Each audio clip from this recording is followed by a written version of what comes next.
Le journal spirituel d'Elizabeth Kindelman, chapitre 2.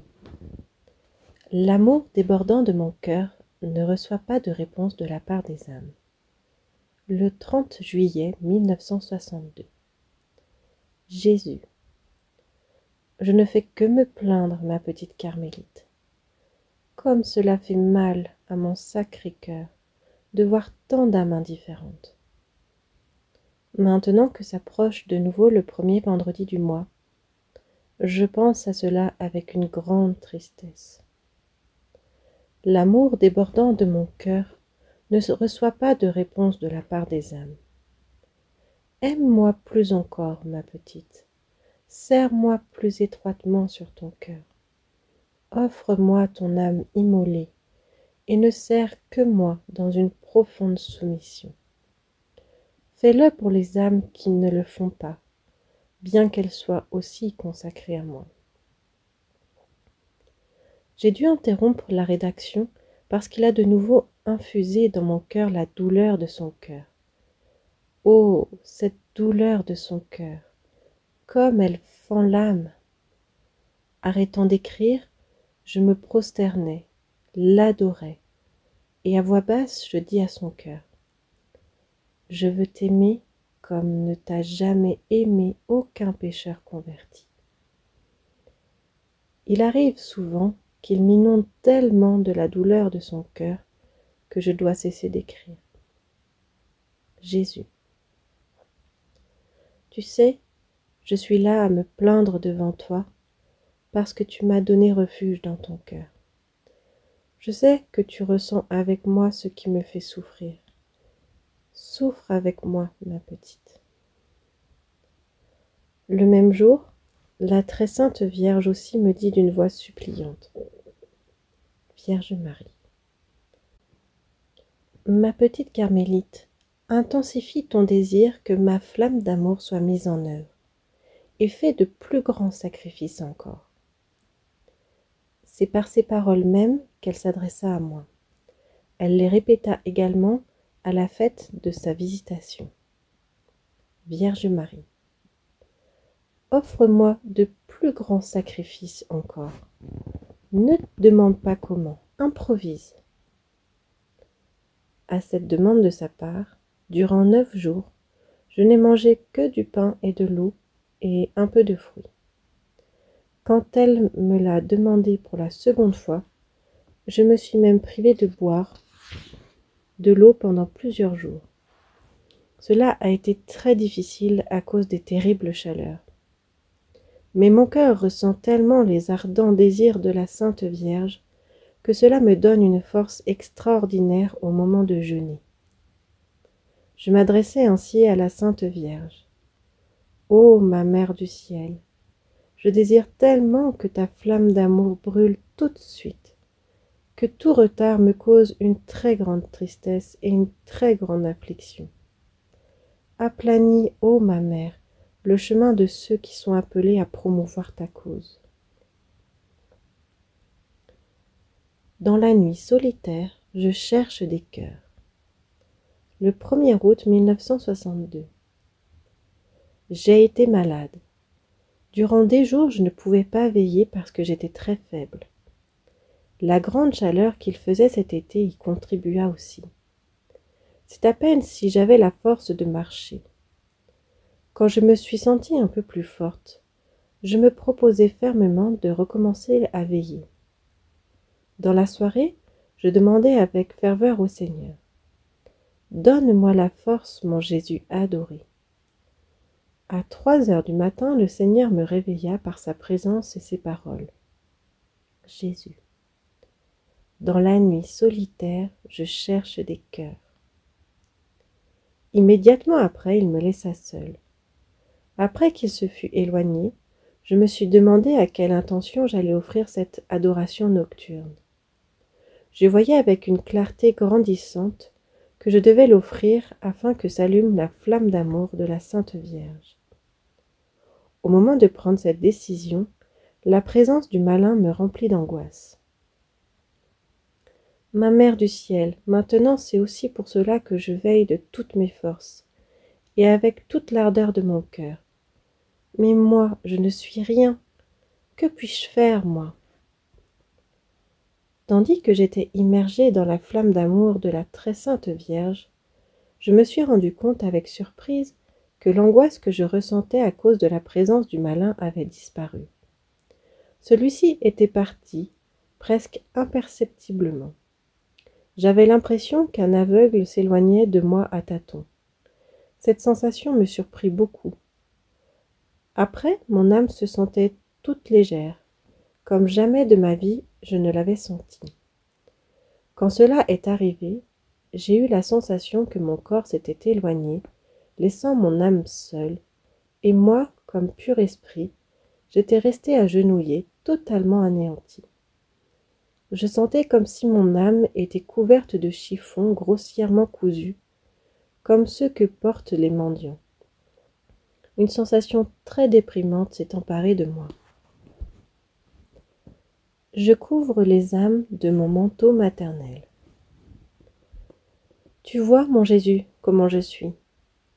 Et en disant cela d'une voix suppliante, la Sainte Vierge couvrit mes tristes hardes de son manteau, le scapulaire, en disant: Vierge Marie, ma petite, il y a beaucoup d'âmes comme la tienne dans mon pays, la Hongrie. Mais, unies à toi, je les couvre de mon manteau maternel, et je cache leurs âmes de mendiants aux yeux de mon Saint-Fils, de peur qu'ils ne s'attristent à cause de vous. La Vierge très sainte continuait de converser. Vierge Marie, les derniers jours t'ont apporté beaucoup de souffrances, n'est-il pas vrai? Beaucoup de doutes sur l'utilité de faire tant de sacrifices que tu inventes avec tant d'acharnement. Je te regardais avec satisfaction, mais je ne voulais pas te consoler tout de suite au milieu de tes doutes, afin que tu puisses ainsi en tirer plus de force et faire de plus grands sacrifices encore. J'obtiendrai une grande grâce pour toi. En disant cela, elle m'a permis de ressentir d'une manière merveilleuse les effets de grâce de sa flamme d'amour, que ressentait à ce moment non seulement moi, mais toutes les âmes du pays. Par la suite, elle se remit à parler. Satan est demeuré aveugle pendant quelques heures. Vierge Marie. Maintenant, Satan a été aveuglé, et pendant quelques heures, il a cessé de dominer dans les âmes. C'est surtout le péché de luxure qui fait tant de victimes. Comme Satan en ce moment, impotent, aveugle, les esprits mauvais ont l'air figés et inactifs, comme s'ils se trouvaient en léthargie. Ils ne comprennent pas ce qui se passe. Satan a cessé de leur donner des ordres. Et en même temps que les âmes se libèrent de la domination du malin, elles prennent de bonnes résolutions à l'opposé de la mollesse. Quand elles se réveilleront en ce nouveau jour, le ferme propos de la conversion se sera renforcé dans des millions d'âmes. En même temps que la Sainte Vierge disait cela, elle me permettait d'expérimenter ce qui se passait dans les âmes sous l'effet de la grâce. Le moment est proche où ma flamme d'amour s'allumera tout autour de la terre. C'est en ressentant cette admirable grâce que je me rendis de bon matin à l'église. Ô toi, Vierge sainte toute-puissante, c'est ainsi que je la saluais. De quelle misère tu m'as tiré? Et pourquoi me donnes-tu tant de grâce? La Sainte Vierge se mit à me parler. La Vierge Marie. Puise des forces, ma petite. De tant de grâce je t'ai comblée, afin que si de nouveaux doutes t'envahissaient, le feu inextinguible de ma flamme d'amour soit déjà tout brûlant en ton cœur. Tu vois bien comme c'est sublime. Ce jour-là, la Sainte Vierge me dit beaucoup de choses encore. Vierge Marie. Je t'assure, ma petite, qu'une force aussi puissante de grâce, je n'en ai encore jamais mise à votre disposition comme cette fois-ci.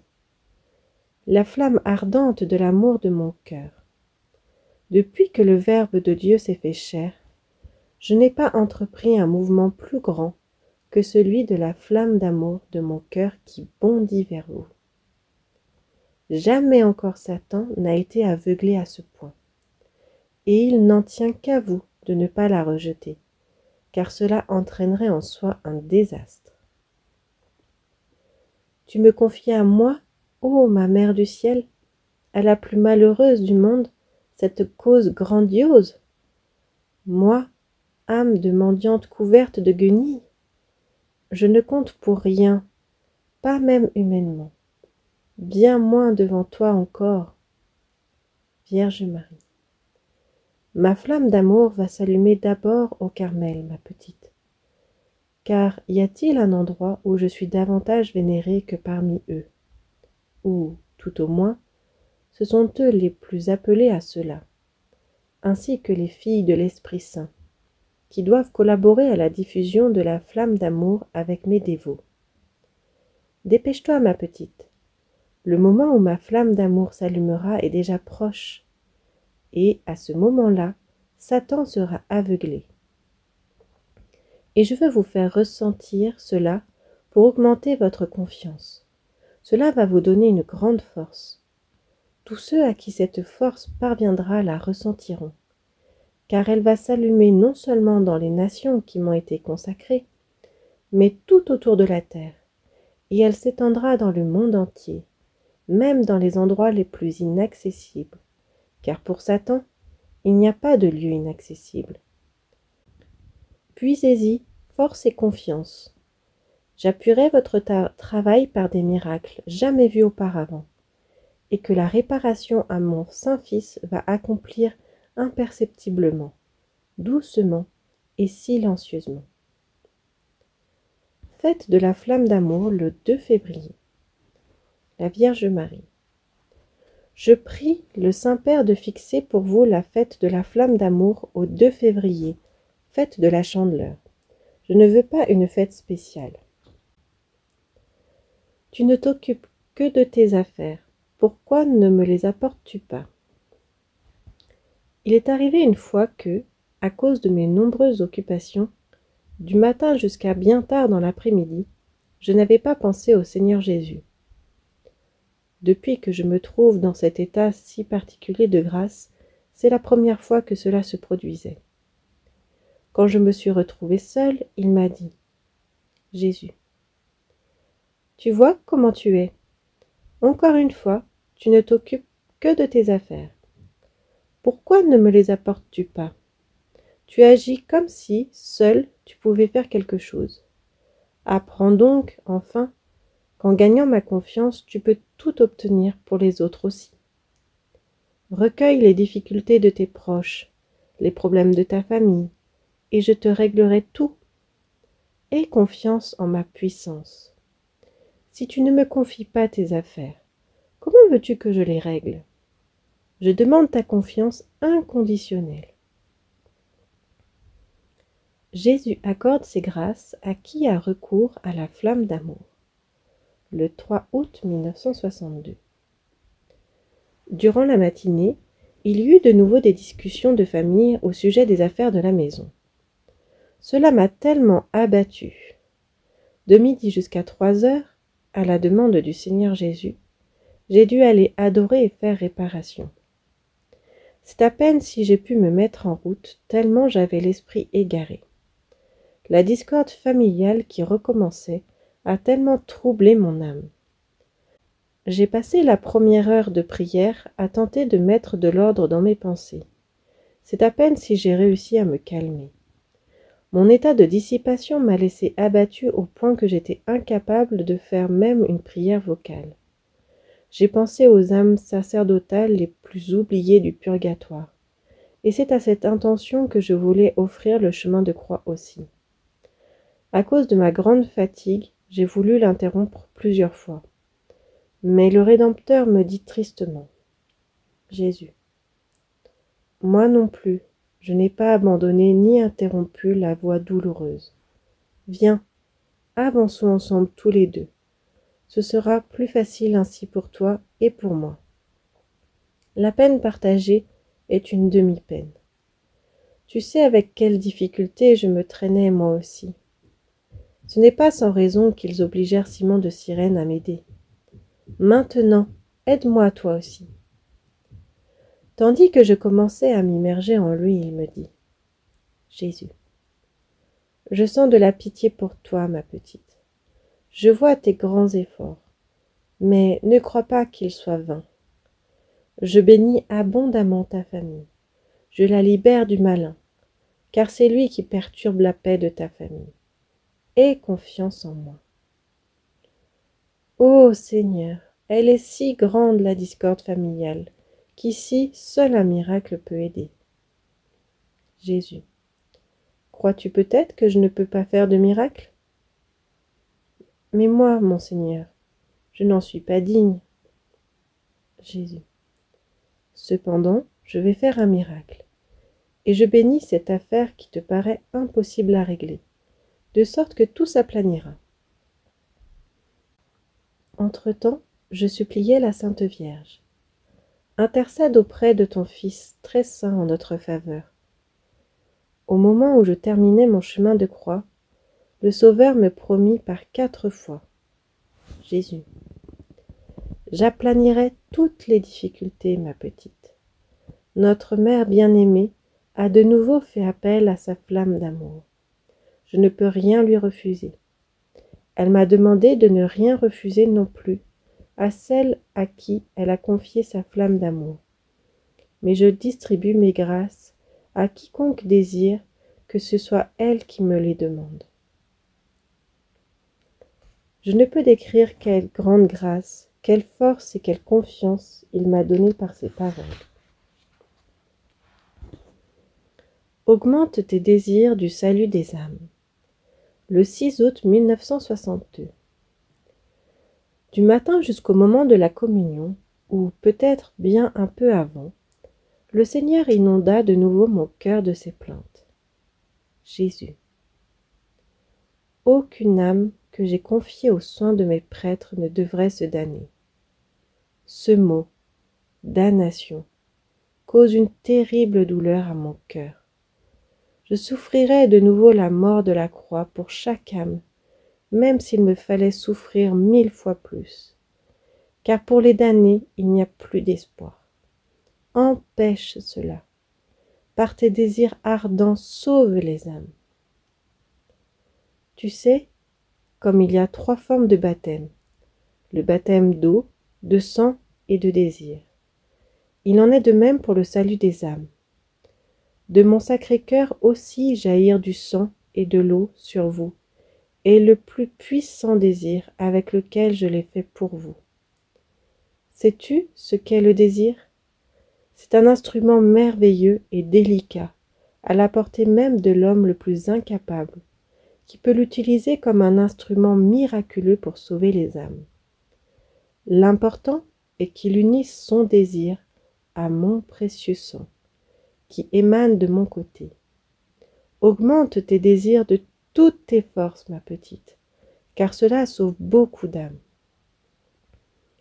En disant que la perte des âmes, leur damnation, était une douleur épouvantable pour lui, le doux Sauveur m'a permis de la partager.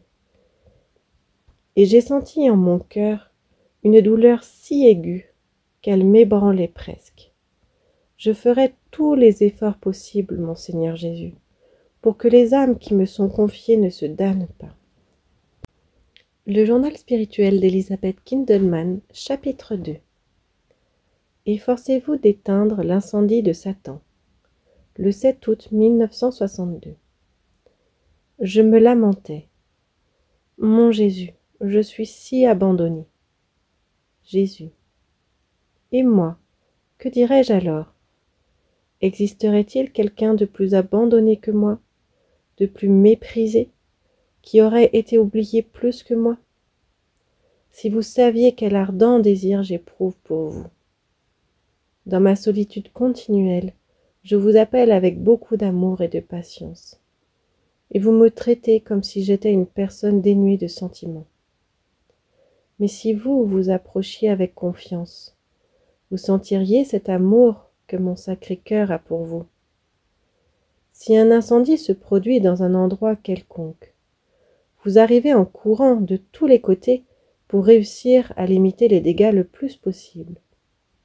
mais l'incendie de Satan. Vous ne vous efforcez pas de l'éteindre. Vous laissez la flamme de l'enfer opérer ses destructions. Mais malheur à vous qui regardez avec lâcheté, vous qui êtes responsables, vous vous bouchez les yeux et vous laissez les âmes continuer à se damner. Âme à moi consacrée, ne permettez pas que l'indifférence s'empare de vous. Jésus.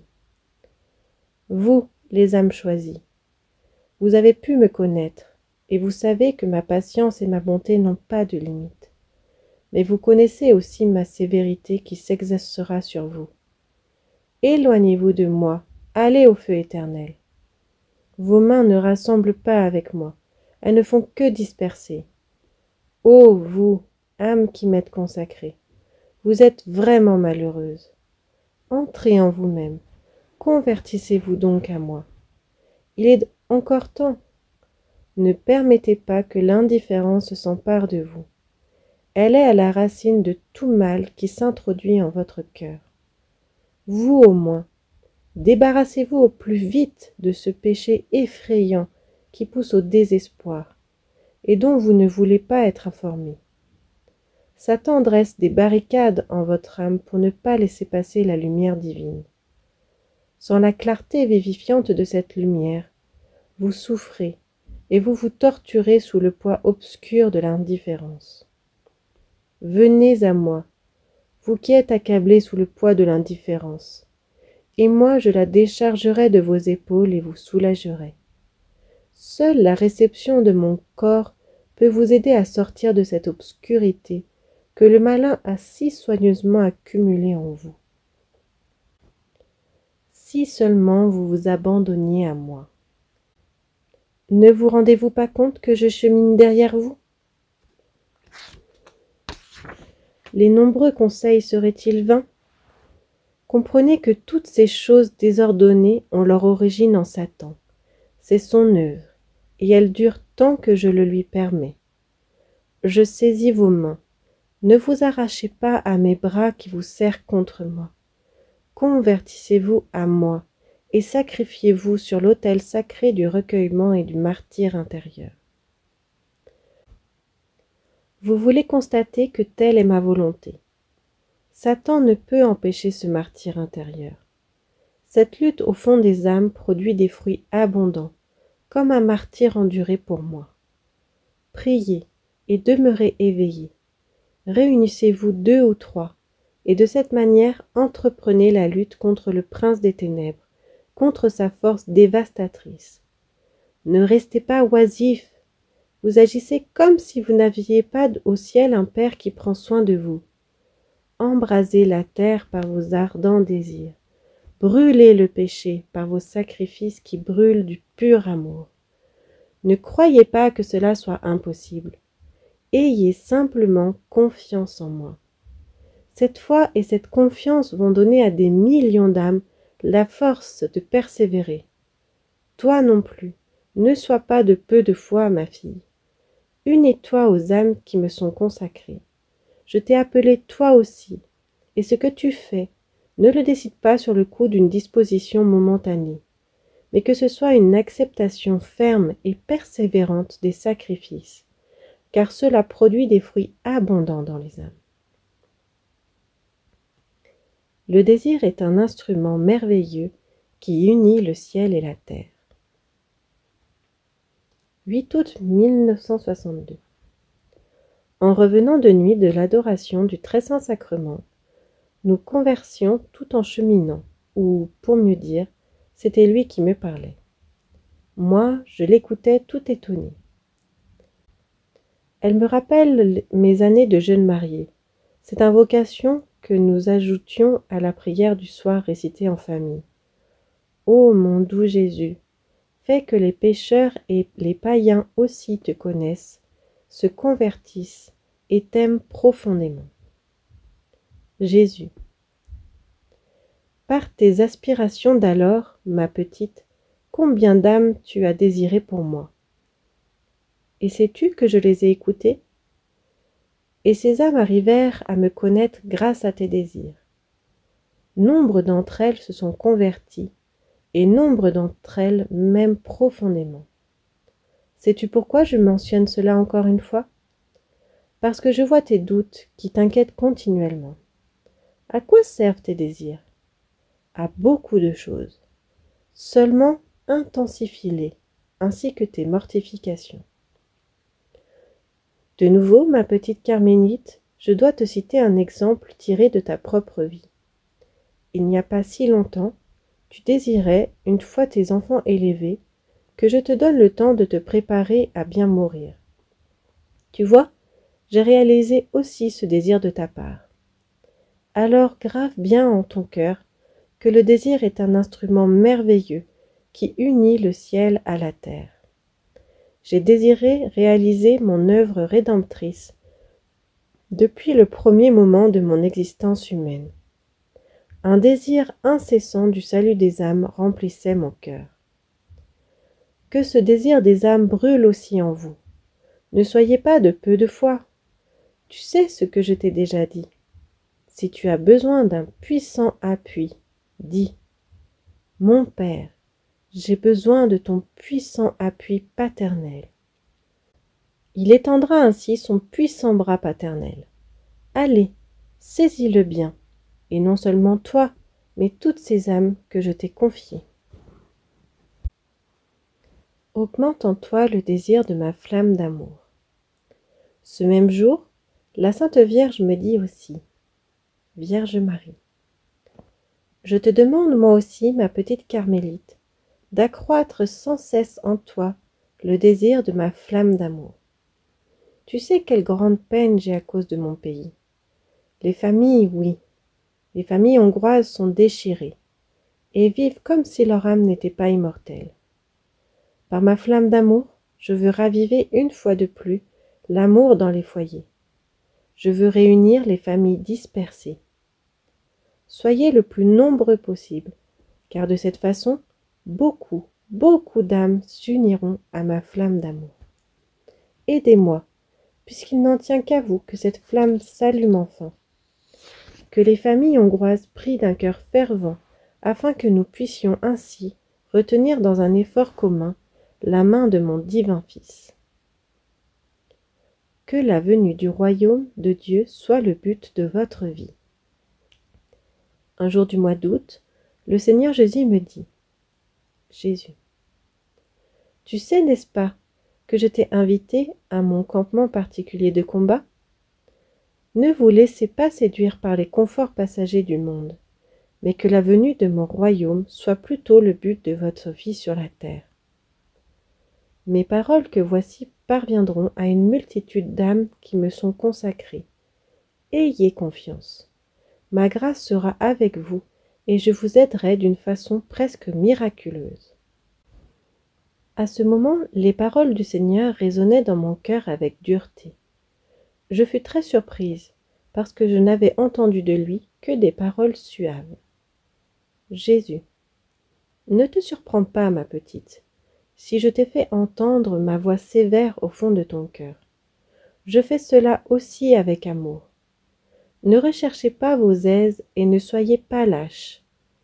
Ne vous laissez pas convaincre et ne faites pas croire aux autres que tout cela n'a aucun sens. Oui, il y en a un. Comme il est plus facile d'attendre bien à l'aise que la tempête se calme plutôt que d'affronter la tourmente et de sauver des âmes. Vous n'avez pas besoin que je vous cite des exemples. Vous n'avez pas besoin de plus d'explications. Mettez tout de suite vos mains à l'œuvre. Rester les bras croisés, c'est laisser le champ libre à Satan et au péché. Avec quoi vais-je vous secouer? Ouvrez les yeux pour vous rendre compte de la catastrophe qui fait des victimes autour de vous et qui menace vos âmes aussi. Par la suite, il me demanda de faire parvenir ces paroles aux personnes compétentes. En cela, il m'aidera. Je ne voulais plus continuer de noter ces plaintes, mais le Seigneur Jésus me demanda de continuer à les écrire. Juste à ce moment-là, nous traversâmes le parc. J'aurais aimé écrire ces paroles en me mettant à genoux, mais dans ces circonstances, je m'assis sur la pelouse. Je sortis mon cahier de notes. Entre-temps, il m'inonda du sentiment merveilleux de sa présence et dit « Jésus, Je te fais ressentir cela pour te prouver que c'est moi. Ne rejetez pas ma demande en faisant l'amour. Cette attitude irrespectueuse me cause une douleur indescriptible. Prenez à cœur mon désir angoissé et important, et que chacun entre en lui-même et commence une vie nouvelle.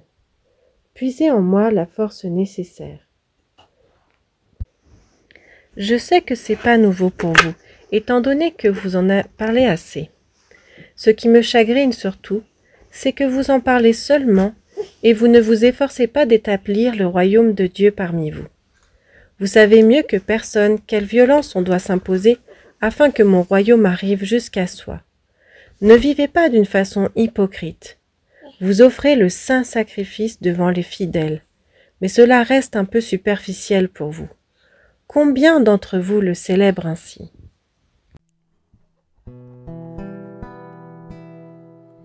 Ô mon Jésus adoré, ô mon Jésus adoré, ô mon Jésus adoré, ô mon Jésus adoré. Que nos pieds cheminent ensemble, que nos mains rassemblent dans l'unité, que nos cœurs battent au même rythme.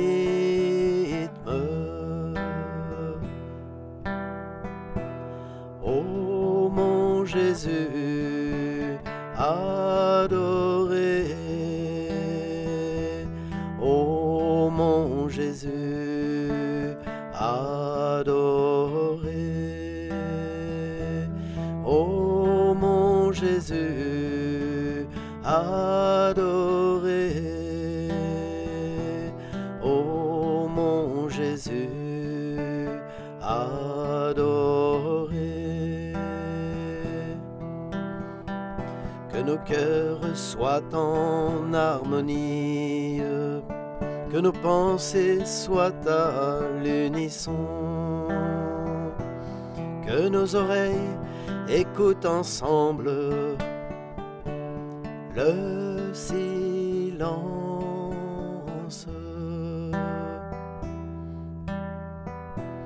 Ô mon Jésus adoré,